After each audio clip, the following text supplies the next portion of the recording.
Boaters who use the Ponce de Leon Inlet now have a deeper channel to navigate through.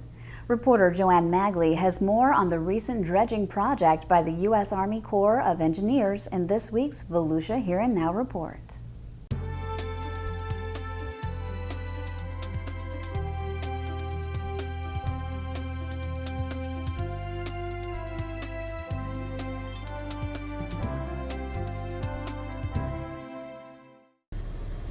Folks who frequent the Ponce de Leon Inlet off the Atlantic Ocean may have noticed some guests going up and down the inlet multiple times a day for nearly a month. The Currituck Special Purpose Dredge and her crew from North Carolina spent about 20 days pumping sand out of the channel. Martin Willis is the dredge master in charge of navigation and dredging operations. Our crew is normally a 6-man crew, so we'll have our district requires that we have licensed officers on board, much like an inspected vessel inspected by the Coast Guard vessel. So we have licensed officers, a licensed master, a captain, and a mate, second mate. We have a chief engineer and an assistant engineer and a deckhand. On this day, second mate Weldon Davis was in charge of the dredging controls. As the sand comes in, water and sand, the water being lighter than the sand stays up and the sand settles, fills up the hopper.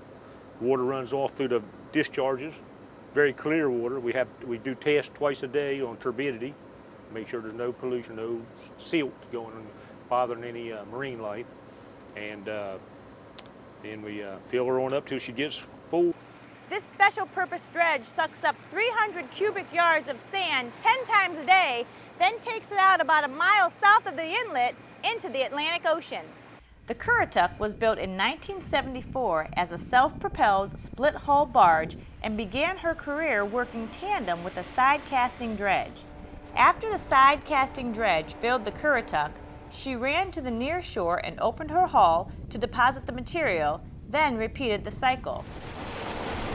In 1977, efficiency was improved by converting to a self-contained dredge. The Currituck became the first split-hull dredge to operate in the United States, becoming a model for other large seagoing dredges built by private industry. And while the Currituck is touted as being economical and safe to operate, Master Willis says it's also environmentally friendly. We're a minimum environmental impact in this operation. You know, being a small scale and not a lot of equipment to haul around. Willis says they are required to stop the operation if they come within 50 feet of manatees. He also says because of the design of the suction arms, they've never harmed any sea turtles. And for the boaters, the advantage to the public for having this service is, you know, it's a real safety issue, and you know it allows safe passage of the boating community, whether it be recreational boaters or any local commerce that's in the area. Now that this federally funded project is complete, the Currituck is off for another mission along the East Coast and leaves the Ponce de Leon Inlet as a safer navigation channel.